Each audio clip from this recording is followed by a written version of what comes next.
ngaran nagkaderang katalwasan, ngaran makasasalayra, natalwasera pinaging pagtuo. Kay tungod mara manggod kita nga naraysang Kristo ha cross. Tama po ba? Di ba? Naraysang iya. Amin yung rason kaya niya naraysang ha cross. Kristo ang nagbayad han pinalidadan sala. Hiya ang nagatubangan siro tan sala. Para para ang mga tawo nga may ada pagtuo ha iya, diri na magbayad ang pinalidadan sala, diri na magatubangan siro tan sala. Amin ni mga ma'am, kung ikaw ito yan na, may nakakasing-kasing na pagtuo ka ni Kristo, diri na ikaw magbabayad ang pinalidadan mo sala, diri na ikaw mag-aatubangan siro tan mo sala. Kaya kay bayad na ni Jesus, hiyaan nagatubangan siro tan sala, didahan niya kamatayon na cross. Naigits mo ba ya? Bayad na ni mo sala, pinagi ka ni Kristo. Mahintungod ang katalwasan, sa ring didiha, Efeso, Kapitulo 2, versikulo 8-9. Sa ring di ang pulong han Diyos, Efeso 2:8-9, sa ring di, kay pinaagihan grasya, gintalwas kamo, tungod han iyo pagtuo, gandiri tungod han iyo kalugaringon nga binuhatan, hatag ini han Diyos, diri ini tungod han iyo mga buhat, para waray may panambog ang bisan nino. Amin ni kasanggayan, ang pulong Diyos, ang Biblia, nagsusumat aton na ang katalwasan, diri naton kinapuyan, diri naton trinabaho, diri tikang aton buhat. Kundi, ginhatag inihan Diyos, tungod niya grasya, pinaagihan pagtuo. Okay? Ang katalwasan, bagayan regalo, ginhatagay mo. Kung may nakasangkay, gintagaan kang regalo, ito nga regalo, diri mo ito kinapuyan, diri mo ito trinabaho. Kaya tungod nila, nagpakitan grasya, ang tao nga naghatagay mo. Ang grasya, ang karagsigo ng grasya, kagandahang loob. Okay? So, diri natin kang haaton ng katalwasan, tikang itiyaha Diyos. Kaya nasa rin padidiya, Hebreo, Kapitulo 3, versikulo 7-8, siringa di, sanglit, sugad, hangin siringan, Espiritu Santo, kung mabatian niyo yan ang adlaw, aniya boses, ayaw patigaha, aniyo mga kasing-kasing. May ada pag-aghat haaton ng Diyos. Siringan Diyos sa aton. Kung yan ang adlaw, mabatian naton aniya boses, ayaw na naton patiggaha anaton kasing-kasing. Naigits ko ba ya? Okay? Kareksigan kasangkayan ko, mga nanay, na aniya na, ini nga aton pag-istorya, diri ni aksidente. Ginplano ini han Diyos sa imo kinabuhi, makabati ka han maupay nga sumat or gospel. Para pag umabot hantak na ni mo kamatayon, maaram ka ng pamagihan katalwasan. Ganyan katalwasan, diri to tikang ha akong opinyon. Ginbasa ko, ginsumat ko, ha iyo, tikang han pulong han Diyos. Naigits mo ba ya? Naintindihan? So, aman lang ni mga ma'am, itakon lang pag kung na iyo, kinanglan, number 1, i-admitar na ikaw, makasasala ka. Nakasala ka, diri ka maupay nga tao, tikadto ka na impyerno. Okay? Waray ka kapas pagtalwasan nimo kalugaringon. Ikaduha, kinanglan mo tumuo ka ni Kristo nga Jesus ginpadarahan Dios para nimo katalwasan ng karauton mo ya bilang Ginoo ay mo kinabuhi. Yatikang niya na babalyuan mo timo hunahuna. Kunya na timo hunahuna, iti mo direksyon iti mo hunahuna harayo had Dios. Dapat yan na, balyuan mo timunahuna, nga timunahuna, tikadto ka na han Diyos. Susundon mo ang kaburuton han Diyos, pinaagi han iya pulong. Naigits mo ba ya? Kaya masisaring kayo kasangkayan, diri ka magbabasol kung ikaw masunod ka han kaburuton han Diyos. Pero, dakot imo pagbabasulan, pag ikaw, yan na, diri ka nagdesisyon nga na, sumunod haaton Ginoo. Naintindihan po ba ya?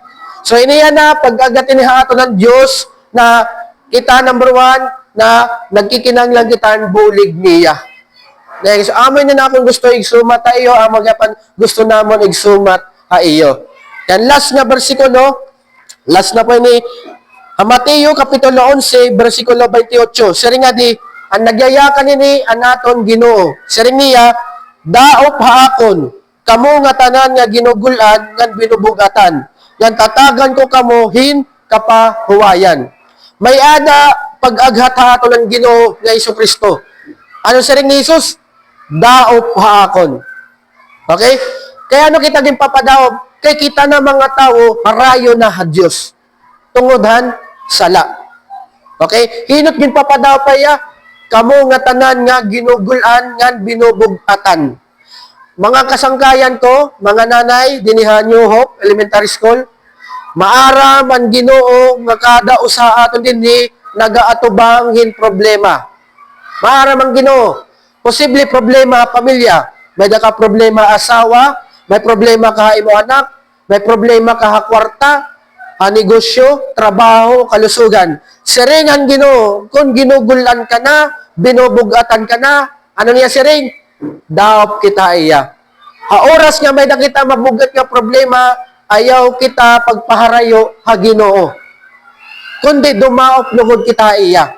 Yan niya pangako, tatagan kita niyahin, kamurayaw o kapahuwayan. Peace of mind.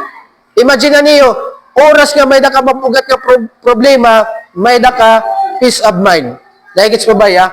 Kasi ano po problema, ang mga tao nga may mabugat nga problema, di rin na daw pag Ginoo. Ang natatabuhaira, kada manera, nahuhulop, nawawarayan paglaom. Yan delikado induro, pag itawo, nahulop, nawarayan yung paglaom. Damo na akong kakilala, sobra ka damo nira kwarta, pero nagpapakamatay laghihap. Kaya warayra mga bilinghin kapahuwayan. Ang tinuod nga kapahuwayan na aton mabibilingan, adala ha Ginoo. Karegsigon kasangkayan ko, aton kinabuhi diri babawan to na diri magiging kompleto kunwari ka Ginoo nga Hesukristo hay mo kinabuhi. Kinanglan niya na mag-isip kaya na ikadi mo isip na tikang niya na kikilalon mo na ang Dios pinaagi ang pagdaop kaya paano kita makadaop? Number 1, pagampo. Kung may na kaya na ginagyan niya problema, sumati ang Ginoo. Yamasi ka, Ginoo, nagaatog mga kinisugad nga problema, sugad ini nga mga baraydan. Tama, di ba? Ikaduha, paano kita makadaop? Magbasa ka, kung may na ka mo Biblia iyo, pagbasa ka mo pag-aram. Yan kung diri ka mo, kung nagbabasa ka mo, diri ka mo nababaro, di ka mo nakakaintindi, amin ni taton panuyo ha, o sa naton giap didi, magkada kita didihin, bisan lao sa kabisis kada semana, Bible lesson. Magkada kitang Bible reading. Kaupod ka mo. Tama di ba? Na yan tikang yan kunwari ka mo Biblia, makabuli kami, maghataga yung Biblia.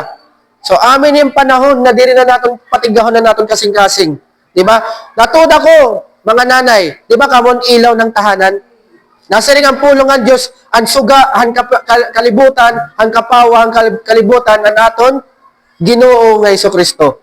Mas magiging mas ilaw kamon tahanan kung kamo may na kamo relasyon ha Ginoo nga Hesukristo.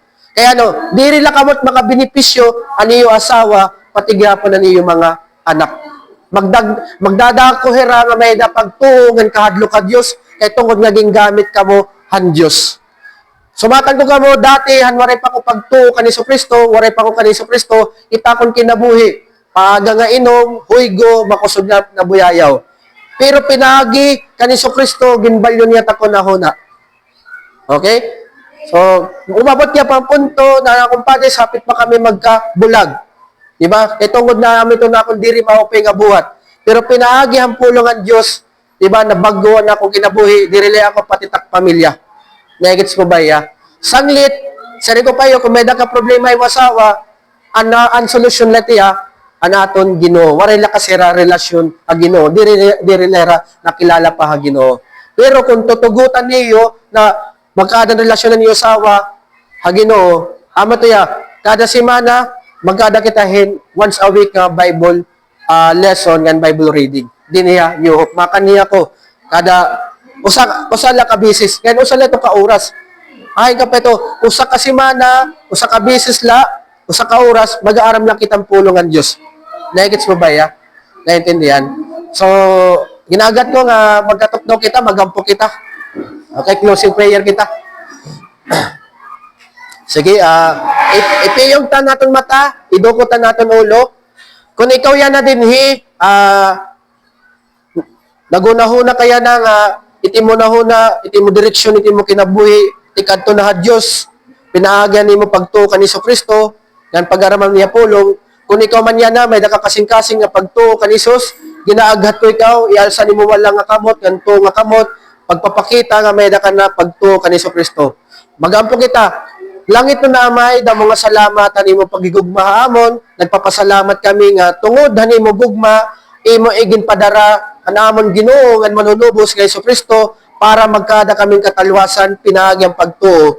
Nagampo ko Dios ang mga tawo nga anindihiya na nga may ada kinasingkasing nga pagtuo, buligan mo nila pagtuo nga magtubo, proteksyonan mo nila pagtuo ti ka nga kaaway. Ikaw ang magbendisyon ni Haera nga nagpapasalamat ako nga nagbolunterera, magluto ka ng feeding program. Ikaw pa dahil magbendisyon ka daw sa nganding, anyan yuhop. Yan ay inaampo ko, Diyos, ini na mga tao, amin ini mong gagamiton para magtikang diniha barangay Santa Elena na magkadang community nga mayada pagtuong ang relasyon na Ginoo. Dayawon ka, wari katapusan, inaampo ko ini, hangaran na naman Ginoo, nga Kristo, na amon manunubos. Amen.